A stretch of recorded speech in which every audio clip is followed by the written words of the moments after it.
A lion was dreaming, asleep in his bed, when something suddenly awoke him as it ran over his head. "Whatever's that?" he exclaimed, and he shot out a paw and grabbed a small mouse that he'd not seen before.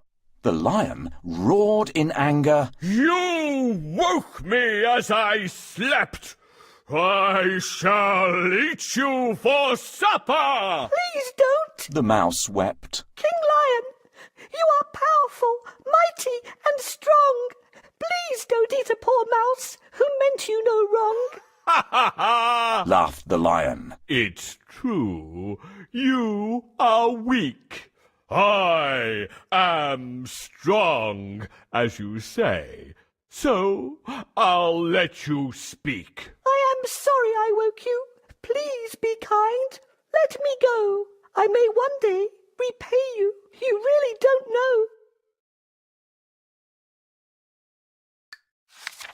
"You repay me?" The lion laughed. "That's a joke." But he let the mouse go, and he gave him a poke, saying, "Off you go, little mouse. I don't expect you'll be back. At the most, you'd have made me a very small snack." So the mouse bowed in thanks, and then went on her way, and the lion never saw her, until it happened one day he was taking his usual stroll in the jungle when a rope trap ensnared him, and he got in a tangle. He struggled and struggled, but the ropes only got tighter. It didn't help, in this case, to be a great fighter. "Help! Let me out! Let me free! I'm in pain!" But his roaring and crying were to be all in vain, until a small mouse in the bushes pricked up her ears and ran to his aid and swallowed her fears. Remember me, Your Highness. She found the courage to say, You showed me kindness, and I said that one day I'd repay you. And now I'm really quite sure I can help you. and then, quickly, she started to gnaw away at the ropes until she'd gnawed a big hole which the lion fell through safely, body and soul. "At last, I am free, little mouse, thanks to you. You may be small, but you are honest and true. Your honesty and kindness is where your strength lies. You came to my aid when you heard my cries." The moral is surely, no matter how small, honesty and kindness makes the greatest of all.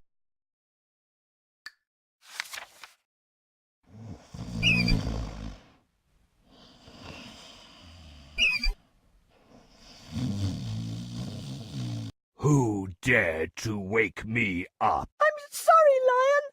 I didn't mean to disturb you. "You're brave to disturb the king of beasts, but I'll gobble you up now.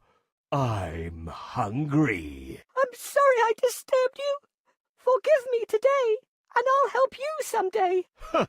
"A tiny fellow like you helping me? Run away before I decide to eat you." Thank you, Lion.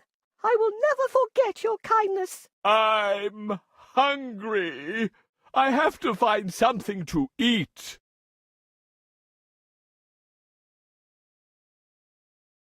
Wow! What luck that I found such a delicious piece of meat. "It's a trap! Help! Help! Let me out!"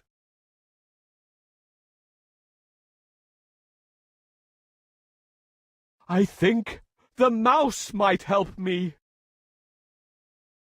Please help me rescue the lion.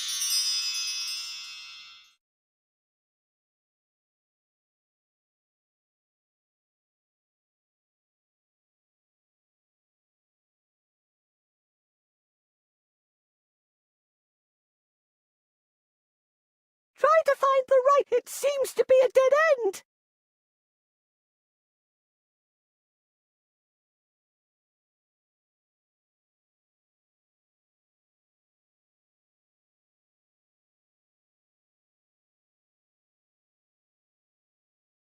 Thank you for helping me, Mouse. Be good, expect good. The lion spared my life, and I saved his.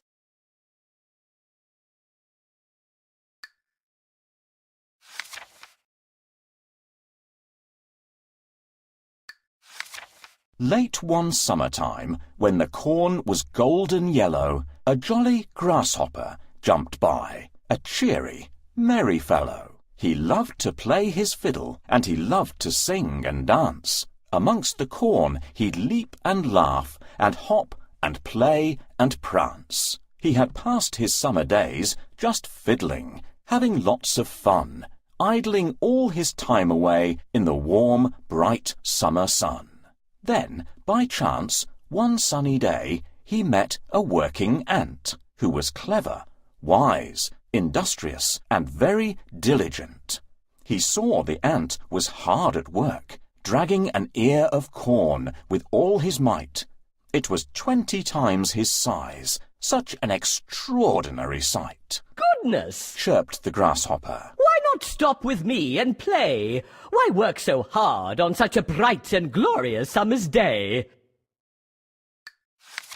The ant then turned and stopped and looked the grasshopper in the eye. You foolish, silly time-waster. I shall tell you why. The sun is shining. Yes, of that I am well aware. But I am gathering in the harvest while the harvest is still there. And I suggest you would be wise to follow my advice. Store some food for winter while the weather is still nice.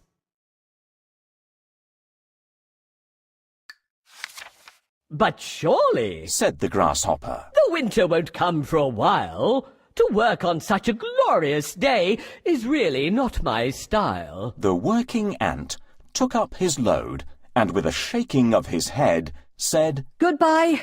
I must prepare for winter and my family must be fed. The grasshopper waved his fiddlestick and ignored the ant's advice, and he hopped away and fiddled while the weather was still nice. But the seasons change, and winter came as it was sure to do. The field was bare and empty, where the golden corn once grew. The ant had stored corn wisely. He had food the winter through. But the grasshopper went hungry. There was nothing he could do. He had ignored the ant's advice, and now it really was too late. You cannot eat fried fiddle. It doesn't make a tasty plate. The moral of this story is, of sound advice take heed. In times of plenty, save and store in case of future need. Hey, ants! Why are you working when you can have fun in the summer?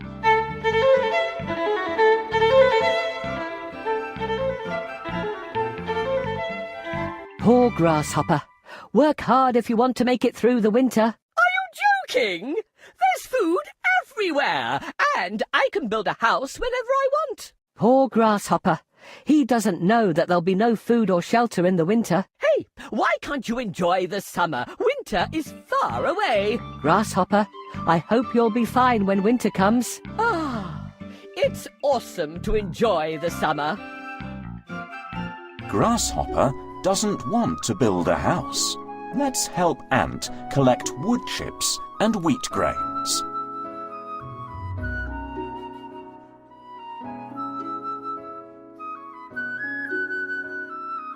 Thank you. These wood chips will warm my house in the winter.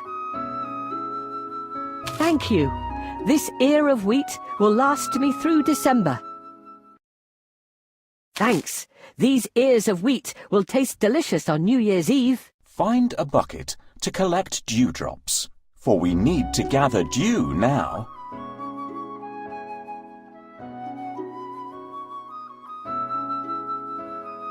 Yes, this bucket is perfect for gathering dewdrops.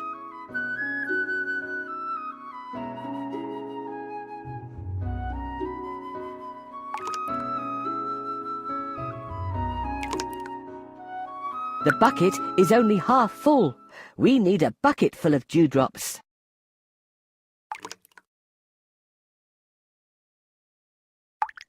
Good. The bucket is full. I'm ready for the cold winter now. I wish the rain would stop. My wings are wet. Is there a shelter? Poor Grasshopper might catch a cold. Let's find him a home.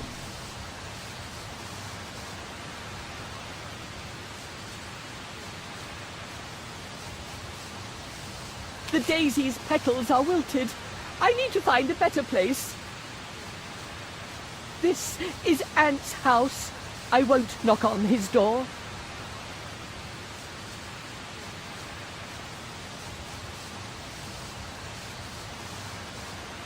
This burdock plant is drooping. I can't stay here.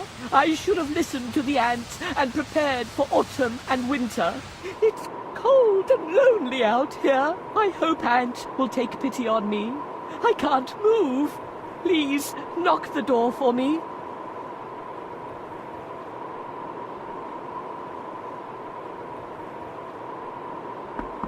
What brings you here, dear Grasshopper? Please let me in, Ant. You were right about preparing for winter. Now you can sing and dance if you wish, but it's a lesson for you. Next winter, take care of yourself.